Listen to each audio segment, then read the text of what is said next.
बांग्लादेश में तख्तापलट के बाद आए दिन अजीबोगरीब घटनाओं के कारण देश सुर्खियों में रहता है। अभी हाल ही में बांग्लादेश की अंतरिम सरकार ने खूंखार आतंकवादी को रिहा करने का फैसला किया था, जिसके बाद अलकायदा से जुड़े आतंकवादी संगठन असानारुल्लाह बांग्ला टीम का प्रमुख जसीमुद्दीन रहमानी को रिहा कर दिया गया है।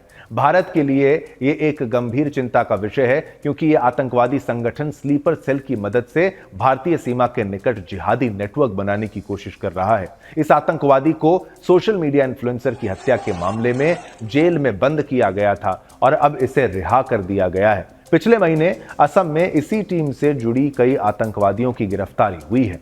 बता दें कि गुवाहाटी रेलवे स्टेशन के बाहर इस आतंकवादी समूह के 2 आतंकवादियों की गिरफ्तारी हुई थी, जिसका संबंध सीधा अलकायदा से है। बांग्लादेश की यूनुस सरकार आतंकवाद को बढ़ावा दे रही है। अब इस आतंकी राज पर मुहर भी लग गई है। हिंदुस्तान दहलाने की साजिश करने वाले नसीमुल गनी को वहां का नया गृह सचिव बनाया गया है।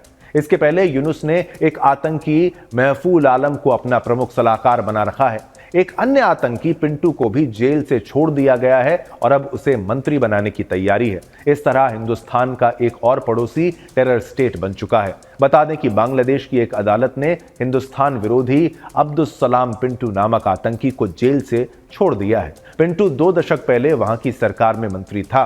इसी तरह आतंकी संगठन हिजबुत तहरीर यानी HUT बांग्लादेश के संस्थापक सदस्य नसीमुल गनी को देश का नया गृह सचिव नियुक्त किया गया है। माना जा रहा है कि पिंटू को भी फिर से मंत्री बनाकर भारत विरोधी गतिविधियों का संचालन थमा दिया गया है और थमा दिया जाएगा।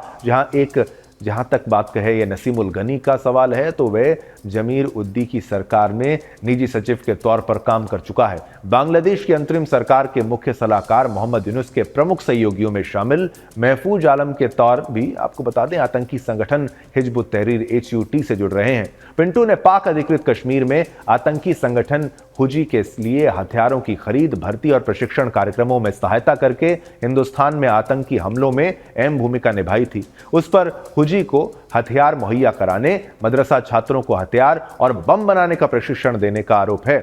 खबरों की माने तो भारत में आतंक की साजिश रचने वाला लश्कर तैयबा भारत के पूर्वोत्तर भारत के पूर्वोत्तर राज्यों में आतंकी घटनाओं को अंजाम देने के लिए ABT के साथ साझेदारी समझौता कर रहा है। उसने साझेदारी की भी है।